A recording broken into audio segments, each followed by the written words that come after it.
Hello guys, BA part 1 sociology second paper. आज का topic है हमारा भारत में ग्रामीण नगरीय संबंध। Okay, rural urban linkage in India. So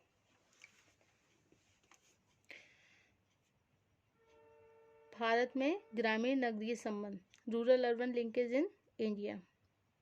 now let's the instructions of the urban linkage in India. Okay, यदि हम भारत में ग्रामीण नगरीय अंतः संबंध के विभिन्न क्षेत्रों को देखें तो यह स्पष्ट हो जाता है कि स्वतंत्रता के बाद अनेक ऐसी दशाएं पैदा हुई हैं जिनके प्रभाव से ग्रामीण नगरीय विभेद तेजी से कम होते जा रहे हैं। ओके, आवागमन और संचार के साधन, लोकतांत्रिक राजनीतिक व्यवस्था, नई प्रौद्योगिकी, स्थान परिवर्तन की प्रवृत्ति, सामाजिक संरचना का बदलता हुआ रूप तथा शिक्षा के प्रति नई चेतना आदि वे कड़ियाँ हैं जो ग्रामों और नगरों को एक दूसरे के अधिक निकट ला रही हैं। ओके, विभिन्न क्षेत्रों में ग्रामीण और नगरीय जीवन की बढ़ती हुई समानता को निम्नांकित क्षेत्रों में स्पष्ट रूप से देखा जा सकता है। ओके, तो यदि हम भारत में जो ग्रामीण नगरीय अंतः संबंध के विभिन्न क्षेत्रों को देखें तो क्या देखेंगे कि स्वतंत्रता के बाद अनेक ऐसी दशाएं पैदा हुई हैं। मतलब कब दशाएं पैदा हुई? स्वतंत्रता के बाद, जिनके प्रभाव से ग्रामीण और नगरीय विभेद तेजी से कम होते जा रहे हैं। ठीक है, आवागमन और संचार के साधन भी देखें तो लोकतांत्रिक राजनीतिक व्यवस्था, नई प्रौद्योगिकी, स्थान परिवर्तन की प्रवृत्ति, सामाजिक संरचना का बदलता हुआ रूप तथा शिक्षा के प्रति नई चेतना आदि वे सब वो कड़ियाँ हैं जो ग्रामों और नगरों को एक दूसरे के अधिक निकट ला रही है। विभिन्न क्षेत्रों में ग्रामीण और नगरीय जीवन की बढ़ती हुई समानता को निम्नांकित क्षेत्रों में स्पष्ट रूप से देखा जा सकता है। ठीक है, फर्स्ट है आपका नई प्रौद्योगिकी से उत्पन्न होने वाली दशाओं के फलस्वरूप ग्रामीणों की मनोवृत्तियों और जीवन शैली में वे सभी विशेषताएं विकसित होने लगी हैं जो कुछ समय पहले तक केवल नगरीय जीवन में ही देखने को मिलती थी। तो नई प्रौद्योगिकी में उत्पन्न होने वाली जो दशाएं हैं, उन दशाओं के फलस्वरूप ग्रामीणों की मनोवृत्ति और जीवन शैली में कुछ विशेषताएं विकसित हुई हैं। ठीक है, कुछ कैरेक्टरिस्टिक्स डेवलप हुई हैं जो कुछ समय पहले तक केवल नगरीय जीवन में ही देखने को मिलती थी। ओके ओके, नेक्स्ट क्या है? ओके, तो सेकंड पॉइंट है, यदि हम अर्थव्यवस्था के दृष्टिकोण से देखें तो भी ग्रामीण नगरीय निरंतरता का एक नया रूप स्पष्ट होने लगता है। ओके, जिस तरह नगरों में बड़ी मात्रा के उत्पादन के कारण विकसित बाजार और प्रतियोगिता पर आधारित अर्थव्यवस्था पाई जाती है। ठीक है, उसी तरह ग्रामों में भी आर्थिक प्रतियोगिता बढ़ने के साथ ही बाजार अवस्था विकसित होने लगी है। ठीक है, तो यदि हम अर्थव्यवस्था के दृष्टिकोण से देखें तो ग्रामीण नगरीय निरंतरता का एक नया रूप देखने को मिलता है। जिस तरह नगरों में बड़ी मात्रा में उत्पादन के कारण विकसित बाजार और प्रतियोगिता पर आधारित अर्थव्यवस्था पाई जाती है, उसी तरह गाँव में भी आर्थिक प्रतियोगिता के बढ़ने से बाजार की जो अवस्था है, ठीक है, वो विकसित होने लगी है। मतलब बाजार की जो व्यवस्था है वो क्या होने लगी है? विकसित होने लगी है। ठीक है, अब थर्ड पॉइंट क्या है? भारत में वर्तमान लोकतांत्रिक संरचना एक ऐसा आधार है जिसने ग्रामीण नगरीय संबंधों को सुदृढ़ बनाने में महत्वपूर्ण भूमिका निभाई है। लोकतांत्रिक व्यवस्था चुनाव पर आधारित है। भारत की लगभग 72% जनसंख्या ग्रामीण होने के कारण सभी राजनीतिक दल गाँव में अपना वोट बैंक स्थापित करने के लिए तरह तरह के प्रयत्न करते हैं। लोकसभा और विधानसभा की सीटों से संबंधित अधिकांश चुनाव क्षेत्र वे होते हैं जिनमें नगर और गांव के क्षेत्र मिले हुए होते हैं। ठीक है, तो भारत में जो वर्तमान लोकतांत्रिक संरचना है ये एक देखिए ऐसा आधार है जिसने क्या करा है? ग्रामीण नगरीय संबंधों को सुदृढ़ बनाने में महत्वपूर्ण भूमिका निभाई है। लोकतांत्रिक व्यवस्था चुनाव पर आधारित है। भारत की लगभग 72% जनसंख्या ग्रामीण होने के कारण सभी राजनीतिक दल गांव में अपना वोट बैंक स्थापित करने के लिए तरह तरह के प्रयत्न करते हैं और लोकसभा विधानसभा की सीटों से संबंधित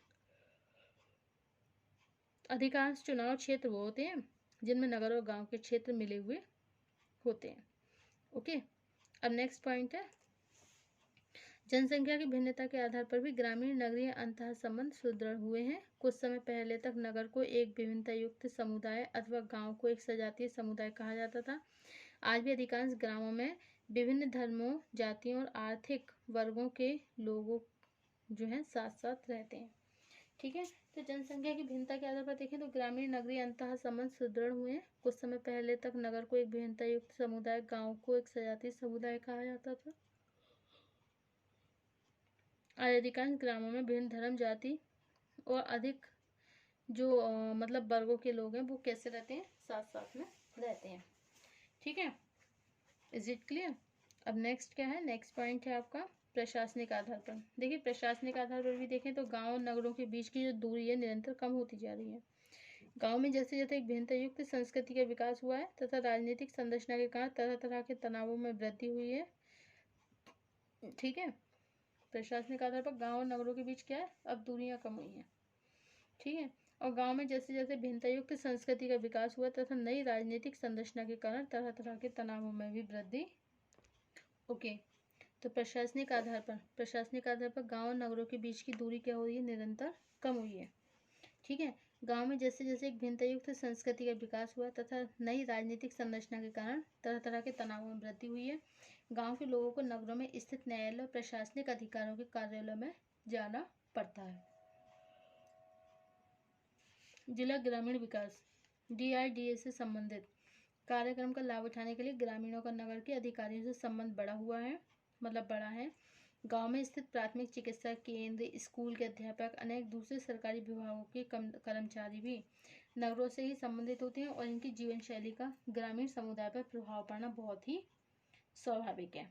ओके, अब नेक्स्ट पॉइंट है आपका जातियों का विभेद कमजोर पड़ना।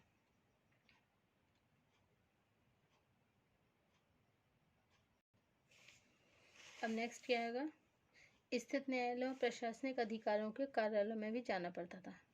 ठीक है, अब है नंबर 6। यदि हम सामाजिक सांस्कृतिक दृष्टिकोण से विचार करें तो ग्रामों में अनेक ऐसी विशेषताएं विकसित हुई हैं जो नगरीय जीवन से अधिक भिन्न नहीं है। गांव में भी नगरों के समान विभिन्न जातियों का विभेद कमजोर पड़ता जा रहा है। यह कठिनाइयां भी गांव और नगरों के अंतः संबंध को ही स्पष्ट करती हैं। ठीक है, तो यदि हम सांस्कृतिक और सामाजिक और सांस्कृतिक दृष्टिकोण से विचार करें तो ग्रामों में अनेक ऐसी विशेषताएं विकसित हुई हैं जो नगरीय जीवन से अधिक भिन्न नहीं है। गांव में भी नगरों के समान विभिन्न जातियों का विभेद कमजोर पड़ता जा रहा है। पंचायत राज व्यवस्था के विभिन्न पदों पर अनुसूचित जातियों को मिलने वाले आरक्षण के फलस्वरूप नेतृत्व की प्रकृति में परिवर्तन आया है।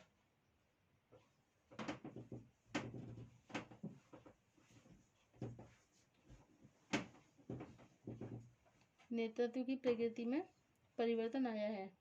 गांव में जाति पंचायतें अब एक निष्क्रिय संस्था है। दूसरी ओर नगरों में यद्यपि किसी तरह की जाति पंचायतें या जजमानी संबंध नहीं होते हैं, लेकिन एक एक क्षेत्र के व्यक्ति स्वयं को संगठित करके अपने अलग अलग संघों का निर्माण कर रहे हैं।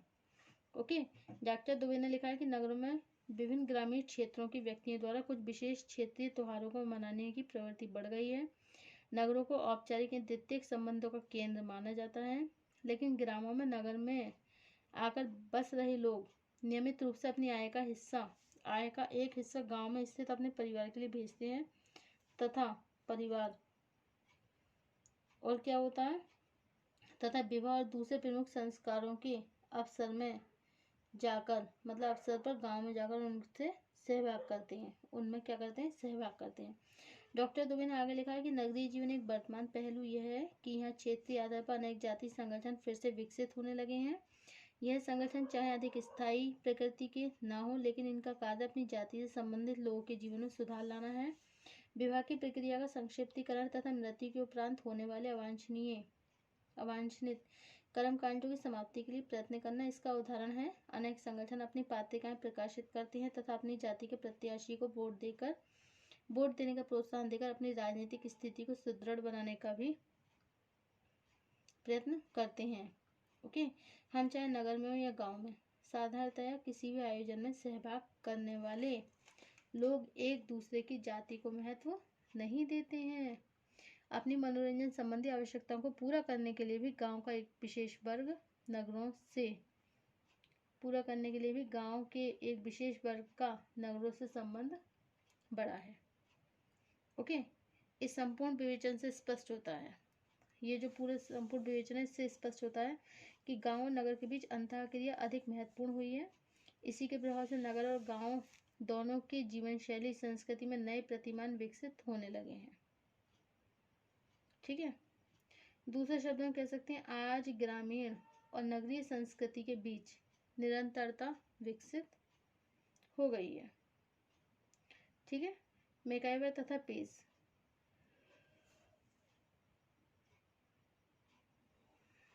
मैकाइवर पेज ने अनेक ऐसी कठिनाइयों का उल्लेख किया है जिनके संदर्भ में ग्रामीण नगरीय विभेद को स्पष्ट कर सकना बहुत कठिन है, और यह कठिनाई भी गांव और नगर के अंतः संबंध को ही स्पष्ट करती हैं। ठीक है, तो यदि हम सामाजिक और सांस्कृतिक दृष्टिकोण से विचार करें तो ग्रामों में अनेक ऐसी विशेषताएं विकसित हुई हैं जो नगरीय जीवन में अधिक भिन्न नहीं है। गांव में भी नगरों के समान विभिन्न जातियों का विभेद कमजोर पड़ता जा रहा, और ये कठिनाई भी गांव और नगरों के अंतः संबंध को स्पष्ट करती हैं।